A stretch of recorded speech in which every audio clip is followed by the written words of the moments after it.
Feeling is the Secret by Neville Goddard, read by Genoa Manifestation Coach, Chapter 1, Part 2. Sensation precedes manifestation and is the foundation upon which all manifestation rests. Be careful for your moods and feelings, for there is an unbroken connection between your feelings and your visible world. Your body is an emotional filter and bears the unmistakable marks of your prevalent emotions. Emotional disturbances, especially suppressed emotions, are the causes of all disease. To feel intensely about a wrong without voicing or expressing that feeling is the beginning of dis-ease. Dis-ease in both body and environment. Do not entertain the feeling of regret or failure, for frustration or detachment from your objective results in dis-ease. So to be at ease with yourself fully, a full ease, no dis-ease, okay?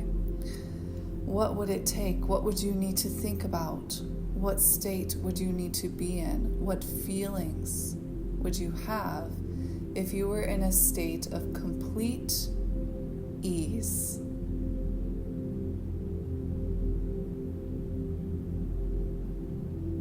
Journal that out and make sure you're clear about what would make you feel total, complete ease. And this is something I teach inside my money manifesting space, actually, is that the feeling of infinite abundance creates miraculous healings in people's bodies, because when they're no longer in survival mode or feeling lack of money is a dis-ease, right? It puts you in a state of dis-ease, and then that can manifest as health issues. But don't fret, don't worry, because you can always unmanifest those health issues. Your consciousness is the only reality. So as you continue to move in the right direction of feeling infinite abundance, okay, even if you don't technically have infinite money in your bank account, it doesn't matter. It's about how you feel with money. Feel infinite money. Even no matter what your bank account says, just feel infinite money, because that energy will turn into cash. It may not be, like infinite money. It may not be trillions.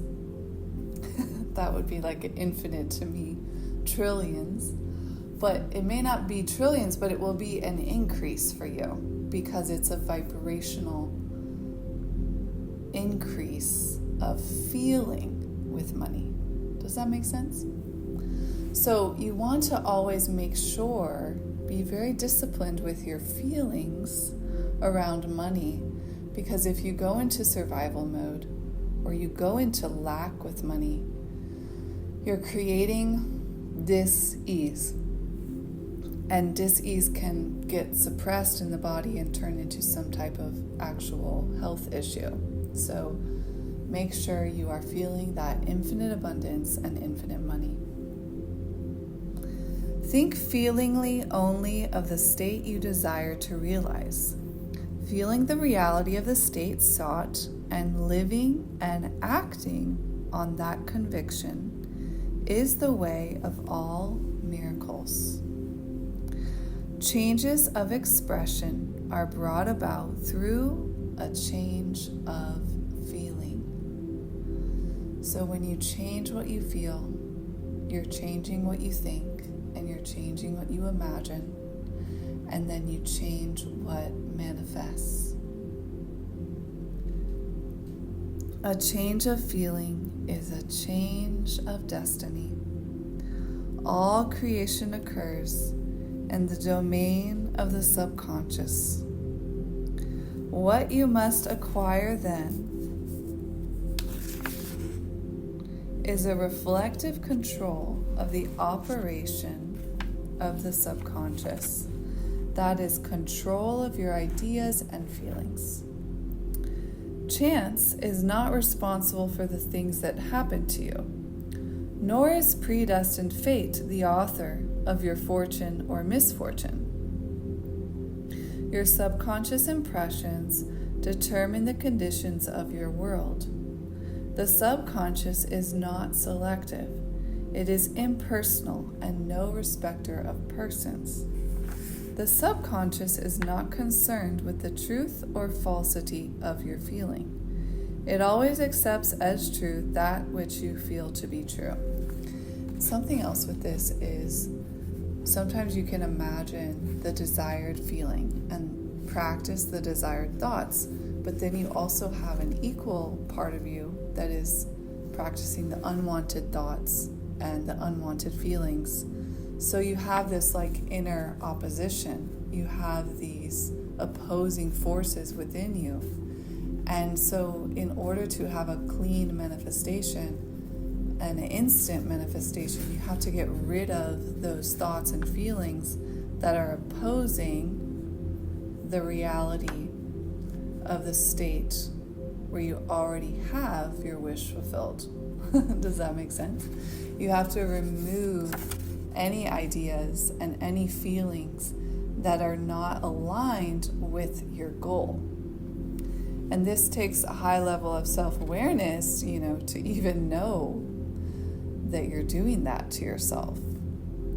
So turning the lights on in your inner world, that's a big deal. That's a really key part to manifesting your reality consciously. You are the ultimate creator of your life. And if you're not walking around with the lights on in your inner world, you don't have the lights on in your mind, and you don't have the lights on in your feeling body, you're not going to even know what you're doing. You're just walking, under the radar, going through the motions, and just living in the 3D reality. You're not even living in your koshas. In yoga, they call them the koshas.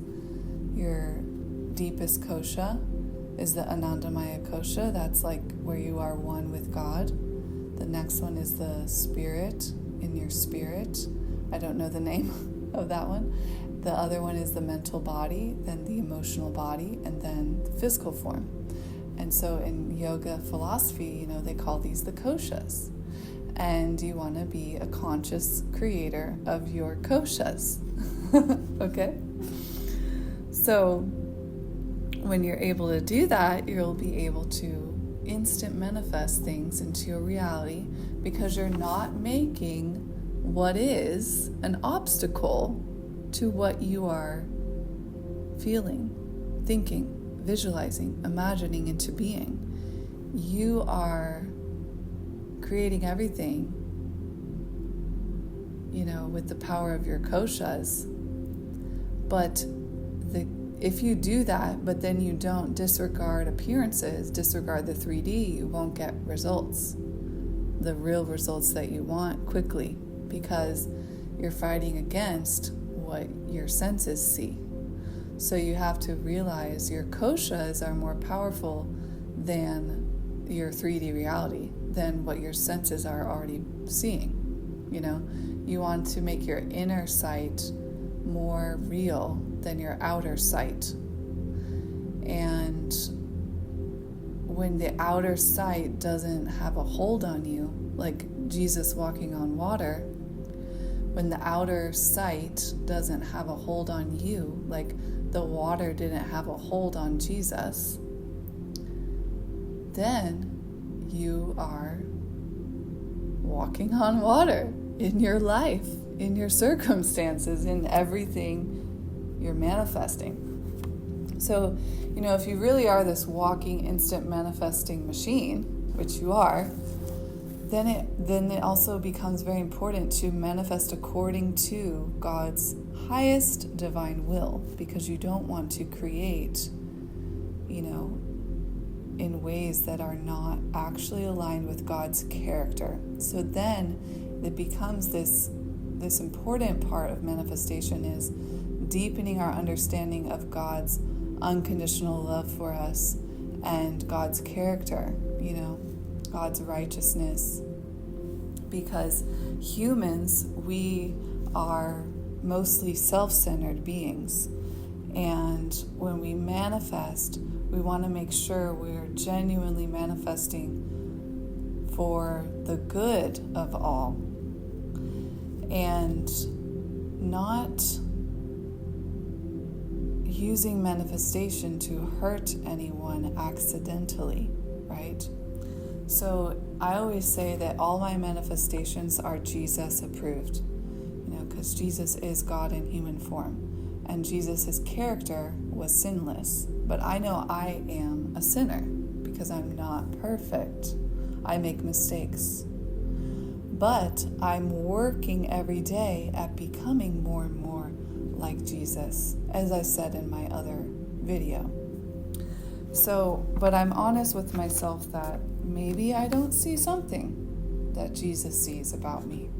Maybe I'm not aware of something about this manifestation that God already knows, right?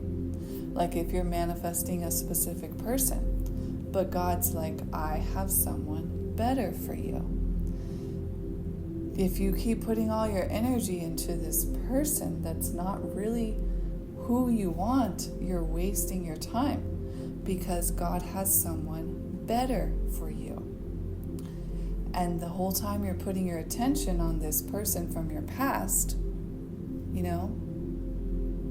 you're wasting the time that you could have with this person that God is trying to bring into your life, because God knows even better than what you know, okay?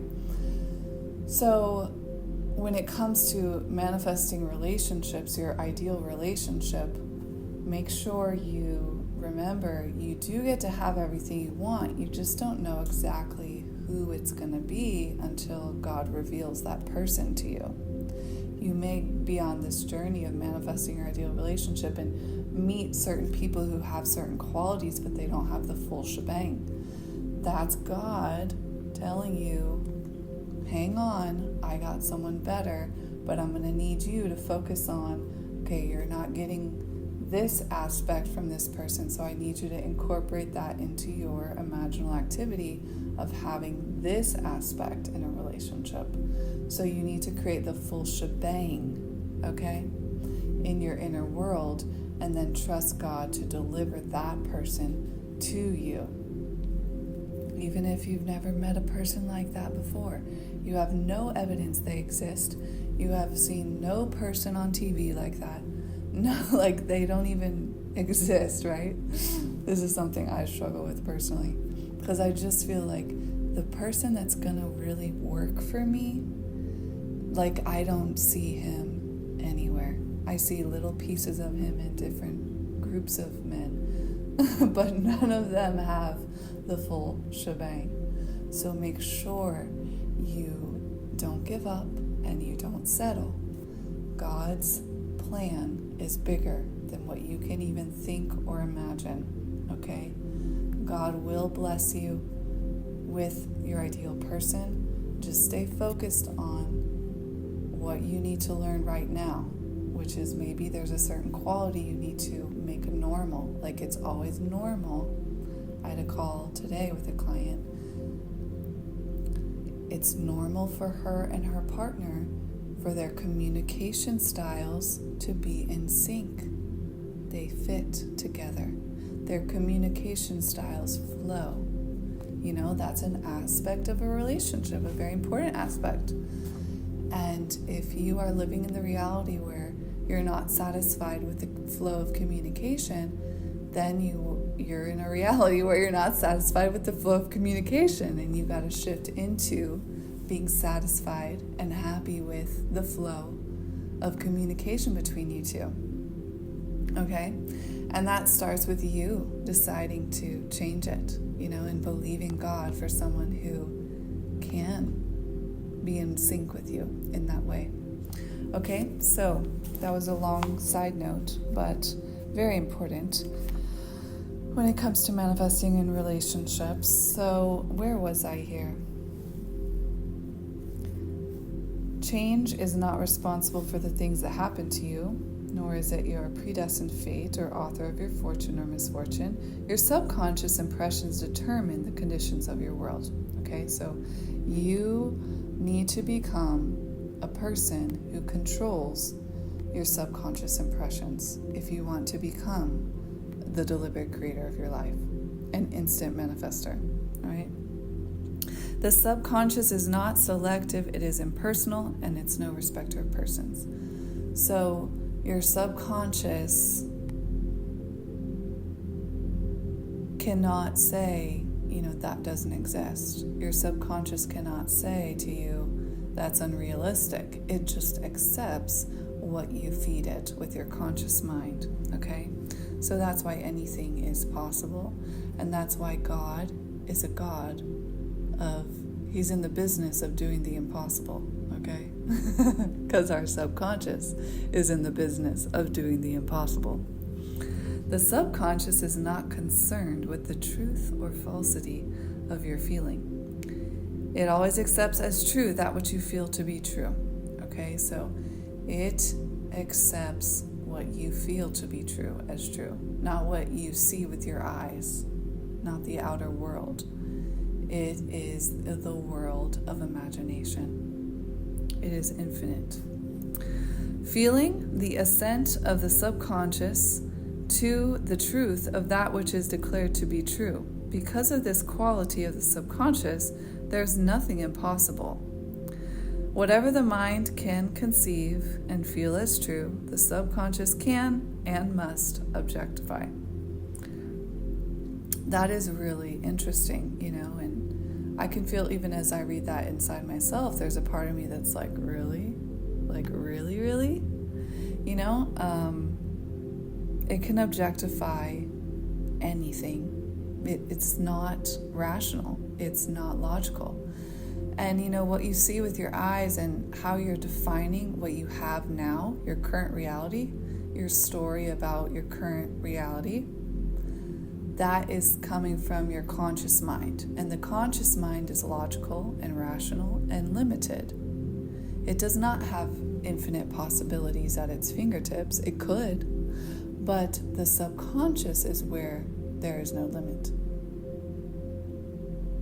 Okay? So the subconscious is the one that feels infinite possibilities.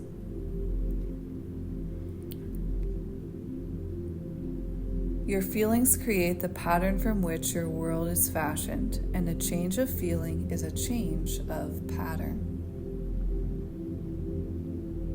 The subconscious never fails to express that which has been impressed upon it. The moment it receives an impression, it begins to work out the ways of its expression. It accepts the feeling impressed upon it, your feeling as a fact existing within itself, and immediately sets out to produce in the outer or objective world the exact likeness of that feeling. The subconscious never alters the accepted beliefs of man. It outpictures them to the last detail, whether or not they are beneficial. So I think this could be untrue, because if your subconscious is programmed to only manifest your desired realities, which is something I always say to myself, and like I was saying, I believe that all my manifestations are approved by Jesus. So beneficial things are the only things that my subconscious will accept and push out into my 3D. And that's the way I believe about myself. If I were to believe that what Neville is suggesting, that would not be good, And I've been there before, and it did not prove to be a good idea to believe that. So I think this was just Neville's belief. I don't think that's actually, the way it has to be for us. You can decide that your subconscious only creates your beneficial realities. It only creates the desired realities, okay? I think that's a much better way to think about it. But there's truth in that your subconscious is that powerful that it will just accept what your conscious mind feeds it. So you need to make sure you're disciplined in being positive and thinking about things that are lovely and renewing your mind daily and focusing on how your desires are more real than any unwanted circumstance. Okay, you will walk in victory. So you can affirm, my subconscious always creates a beneficial reality for me. Even if I have a negative impression, it doesn't get manifested. To impress the subconscious with the desirable state, you must assume the feeling that would be yours had you already realized your wish. In defining your objective, you must be concerned only with the objective itself. The manner of expression or the difficulties involved are not to be considered by you. To think feelingly on any state impresses it on the subconscious. So just for a moment, apply that. Feel what it would be like if your manifestation has already manifested. If your desire has already been manifested, what would you be feeling? Maybe some relief, happiness, joy, ease, freedom, excitement for life. When you're living and times are hard and you're not getting what you're asking for, you're not getting what you want, you kind of want to sleep more, you're a little depressed, you're a little bit not waking up ready to seize the day. But when things are manifesting, when you're really tapping into your power to create and you are getting what you want, you're ready to seize the day, right? So that's a feeling state of every morning I wake up ready to seize the day. Every night I go to sleep grateful for the beautiful day I had, because every day is amazing. And every night I get an amazing night's sleep and I wake up ready to go again the next day. And I'm in perfect health. So life is easy breezy fun. Life is amazing. Life is good. Life is really good. And it's imagining, what if your life could be better than you can even think or imagine? Will you give yourself permission to have a really good life?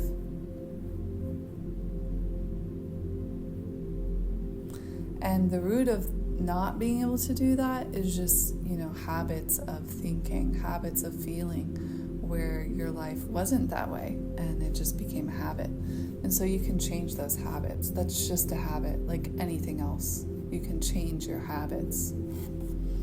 Okay, so where was I in the book?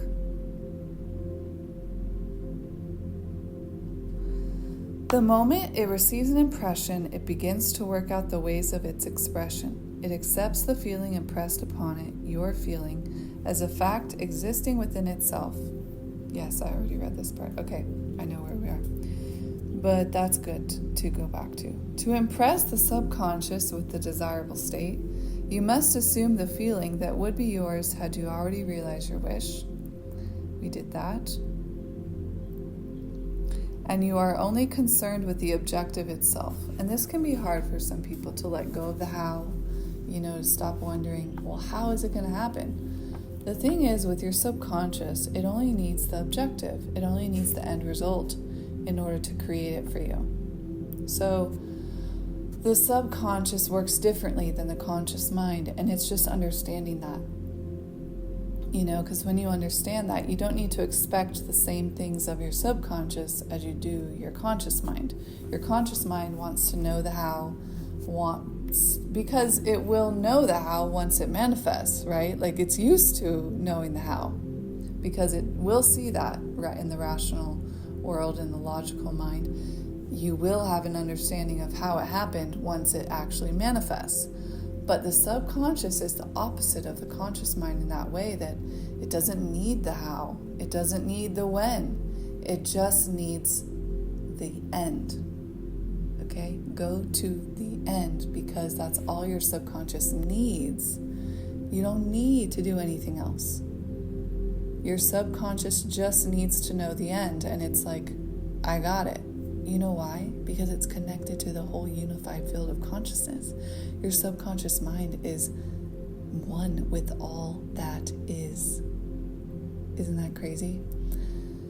In Jungian psychology, I studied in grad school, the unconscious. There's infinite archetypes that we all have within our unconscious psyche, and we are all one in that unconscious.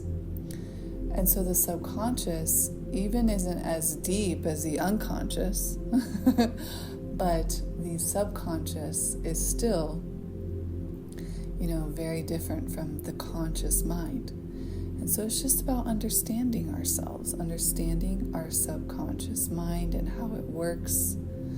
And that's what Neville is talking about here. So to think feelingly on any state impresses it on the subconscious. Therefore, if you dwell on difficulties, barriers, or delay, the subconscious, by its very non-selective nature, accepts the feeling of difficulties and obstacles as your requests and proceeds to produce them in the outer world. So that's why it's a good idea not to persist in negative ideas and realities and feelings. The subconscious is the womb of creation. It receives the idea unto itself through the feelings of woman and man. It never changes the idea received, but always gives it form. Hence, the subconscious outpictures the idea in the image and likeness of the feeling received. So if you know your subconscious always outpictures what you feed it, then that would make you want to be on a disciplined mindset, right? So to feel a state as hopeless or impossible is to impress the subconscious with the idea of failure. I mean, we shouldn't even be reading this because we're doing that right in this moment. So don't even think about that.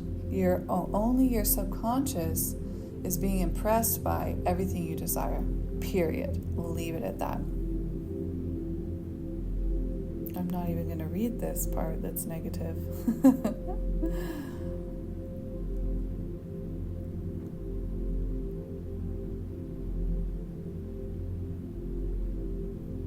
One second, I'm figuring out where I should read again.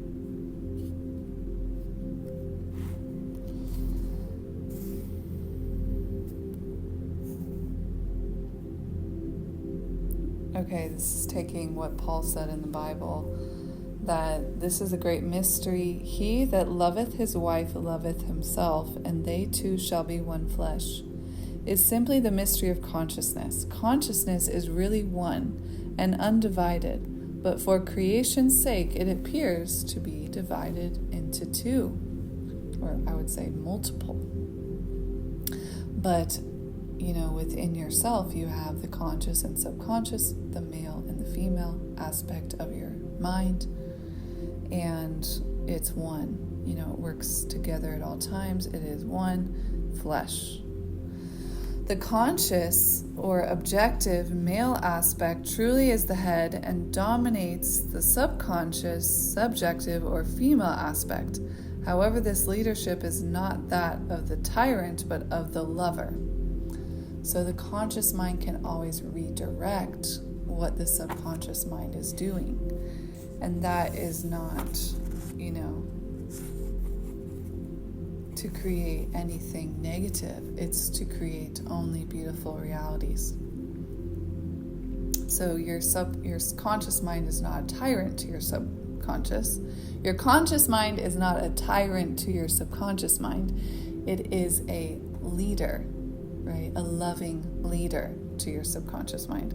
And then if you are actually living in a marriage, then your husband that's why the Bible says a husband is a spiritual leader of the wife and kids, and the husband is I lost my train of thought. The husband is the leader of the the family spiritually. Oh, the husband loves the wife as Christ loves the church. Okay? Because the church follows after Christ, right? Whatever Jesus is guiding your subconscious to do, that is what you will manifest. That's the same as saying wherever Jesus is guiding the Christian body, to do, they will do it. They will accept it, because the church is the subconscious, the feminine, and Jesus is the conscious, the masculine. And in a marriage, a husband is the leader, the one that loves the way Christ loved the church, because the conscious mind knows what is good for the subconscious by creating the desired realities, which is health, which is wealth, abundance, prosperity. Like I was saying earlier, feelings of lack and feeling like money is limited, that causes dis-ease. That is not God's will for us. That is not Jesus' will for the church. Jesus' will for the church is abundance and prosperity and flourishing, So,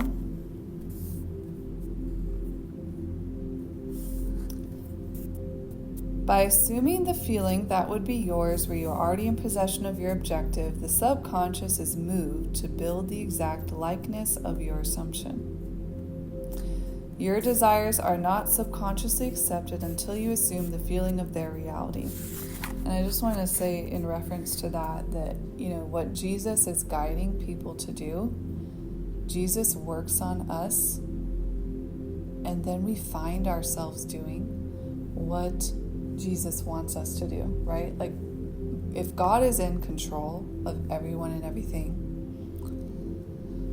well, we can use our free will to go against God, but if we are living in submission to God's will, then we are doing what God wants. We're doing things that are pleasing to God's heart and mind, which is things like the Bible says, and things that I just said about living in health and wealth. You are allowed to be divinely healthy. You are allowed to be divinely abundantly wealthy. You are allowed to be free, right? It's this human stuff, like, piece of the pie mentality with humans, and then people think that's God's will. No, it's not. God is beyond the pie, okay? God is the creator of the pie. There's no limited supply. I didn't mean to rhyme here, but the pie is limited, and that's human thinking, okay? That's not God's thinking. So getting out of that mindset will save you. Your desires are not subconsciously accepted until you assume the feeling of their reality. For only through feeling is an idea subconsciously accepted, and only through this subconscious acceptance is it ever expressed. It is easier to ascribe your feeling to events in the world than to admit that the conditions of the world reflect your feelings. However, it is eternally true that the outside mirrors the inside. As within, so without. A woman can receive nothing unless it is given to him or her from heaven. And the kingdom of heaven is within you. So when you give it to yourself in your imagination, heaven meaning like your most desirable divine reality is a heaven within you. You give it to yourself within, you feel it as though it's already here, then it actually becomes in your physical world too. Nothing comes from without. All things come from within, from the subconscious. It is impossible for you to see other than the contents of your subconscious. Your world in its every detail is your consciousness objectified. I love that. I love thinking about this one line. Your world in its every detail is your consciousness objectified. I love that so much. I mean, it's like you have total power, you have total freedom if you're really knowing that and living that way. Objective states bear witness of subconscious impressions. A change of impression results in a change of expression. The subconscious accepts as true that which you feel is true. I feel like now he's said this like 10 million times in the last 2 pages. And because creation is the result of subconscious impressions, you by your feeling determine creation. You are already that which you want to be. And your refusal to believe this is the only reason you do not see it. So let's all take another moment here to take our power back and really do this. Okay, let's be doers of the word right here in this moment. Take your power back. You are already that which you want to be. Remove any ideas that say it's not already here, that say that, other people are holding it away from you. Because of them, you don't have it. Take all your power back, remove any ideas of separation and opposition to your goal. And just recognize as long as my subconscious mind accepts it as true, they will be true. That's what it means when people talk about how other people don't have free will in your reality. Meaning, you are the one making up stories about everyone and everything, and you can change it at any time. And you can change what your subconscious creates at any time. Okay? Forgive and forget the past completely, and create this present moment how you want it to be. And forget about what others did to you. If people have hurt you in the past, hurt your feelings, disrespected you, just imagine them respecting you. Just imagine them treating you with love and respect and kindness. And get all these ideas out of your imagination of anything other than that. And this is not necessarily the easiest thing to do, is it? It will take some time. Maybe sit down with some pen and paper and really write out these thoughts that you need to delete. Okay? But this is what it means to renew your mind. Refresh. Everything is being made new. There's a lot of worship songs that talk about this, that God makes all things new. Your subconscious mind is also making all things new.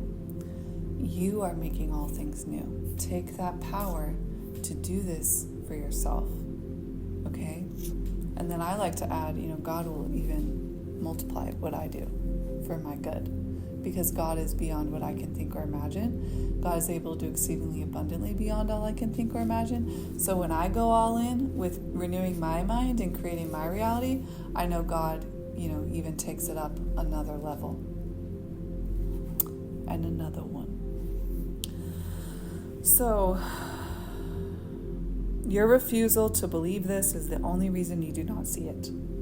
Okay, so you can see it and you can believe it, and you will stop refusing to do so. All right? To seek on the outside for that which you do not feel you are is to seek in vain. For we would never find that which we want. We find only that which we are. In short, you express and have only that which you are conscious of being or possessing.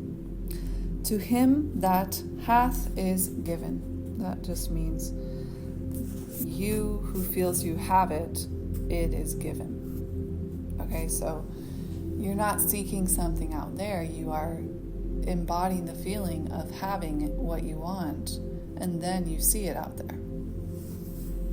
So denying the evidence of the senses and appropriating the feeling of the wish fulfilled is the way to the realization of your desire. Mastery of self-control of your thoughts and feelings is your biggest achievement. However, until perfect self-control is attained, so that in spite of appearances, you feel all that you want to feel, use sleep and prayer to aid you in realizing your desired states. These are the two gateways into the subconscious. So use prayer and sleep. Your sleep time is a really abundant time for you to program your subconscious mind. And that's the next chapter, chapter 2, sleep. I will be reading that in the next video. So, I wanted to say, I have experienced this where I got really off track with my manifestations because I became super focused on a relationship, and I was mixing my energy with his, and I just stopped focusing on my end results, on my goals. Usually in my life I'm really focused all the time on what I am manifesting, and then it became this focus on living in the 3D world with this man and our relationship and our life. And it felt very like, this is not me. I am always living from the inside out. I'm always living in my inner world. And this relationship felt like I was living on the outside. And I was like, where am I? This is weird. But at the same time, the relationship had many positive qualities, but there was contrast as well. So it was a very good learning experience, and I'm still learning from it. How to exactly,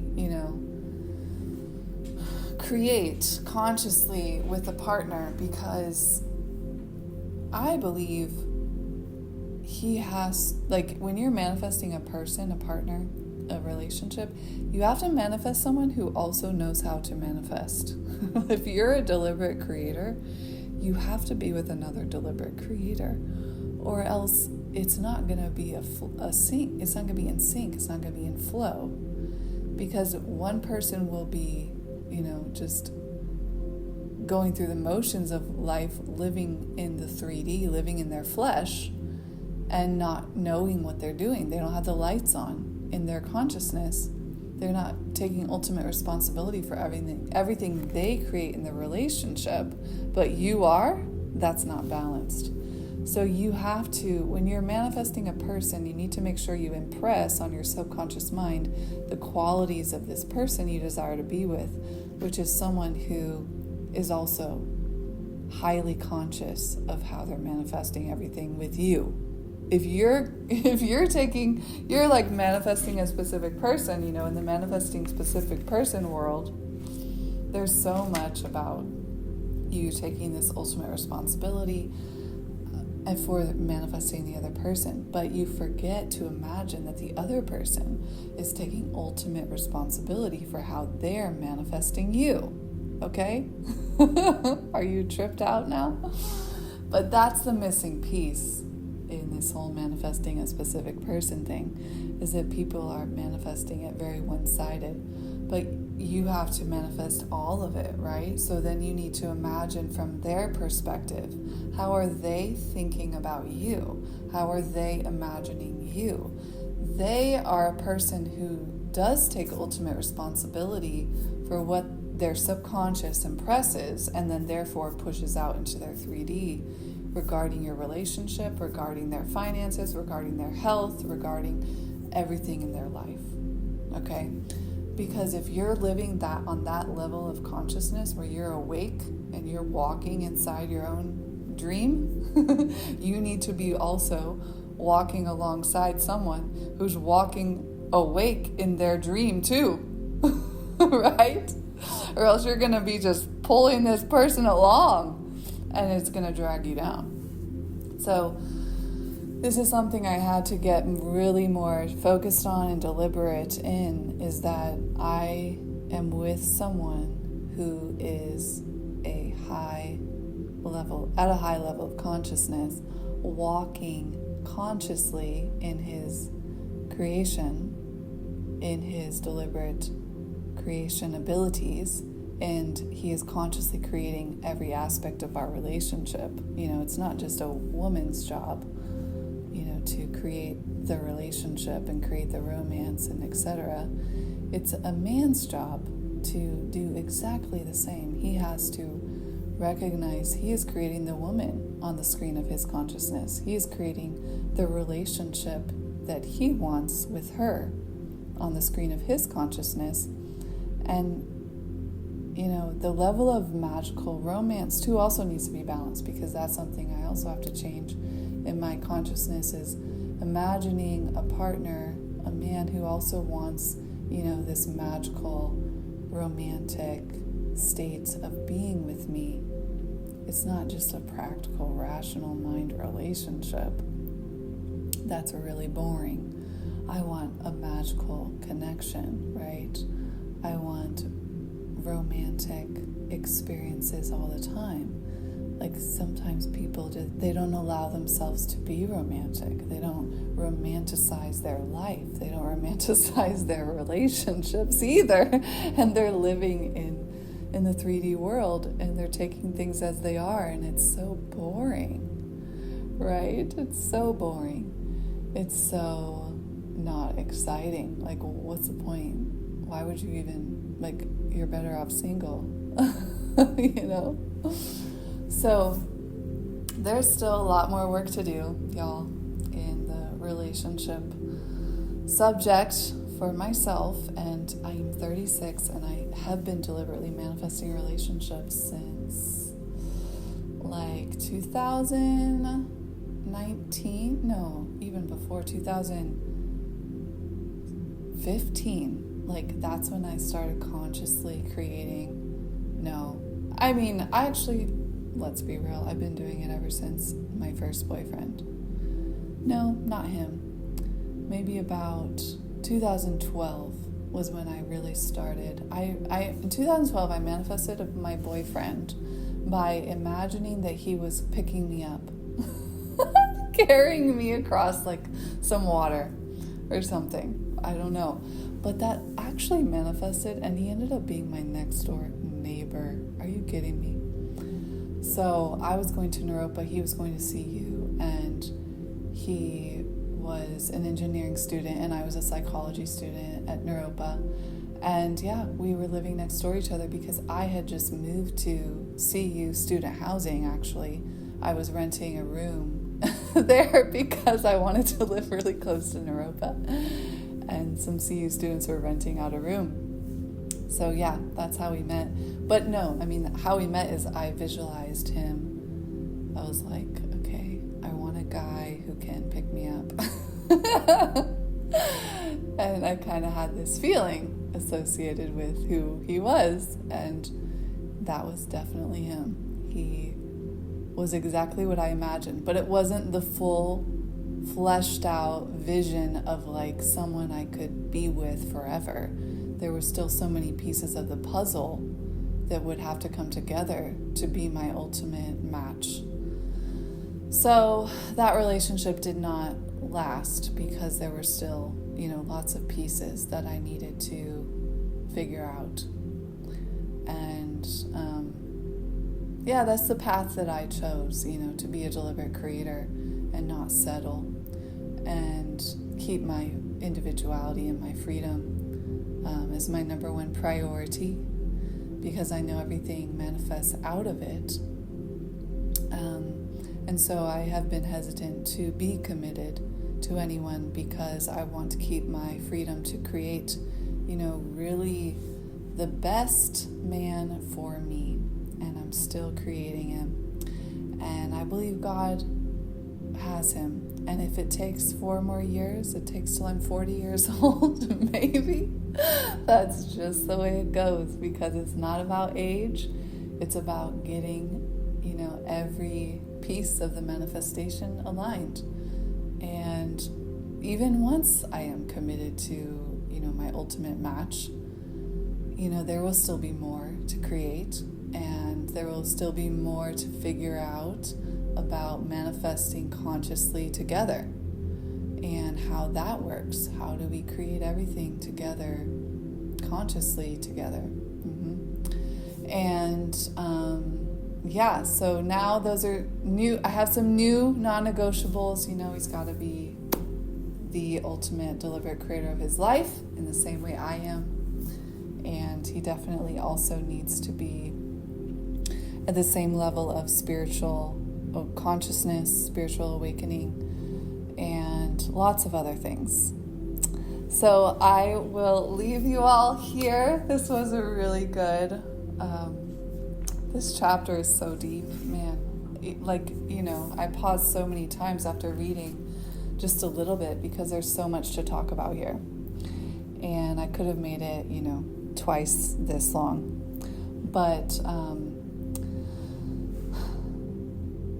take in what you can now and re-listen later. Your mind will pick up on other things as you continue to listen. And please like the video if you got value. Please share with someone who you think would get value. And please subscribe to my channel. And turn your notifications on so you know every time I upload a new video. I'm going to be uploading some more readings from some of my other favorite books. And so this is really an infinite process here. Eternity is now. All right, God bless you all, and I'll speak with you soon.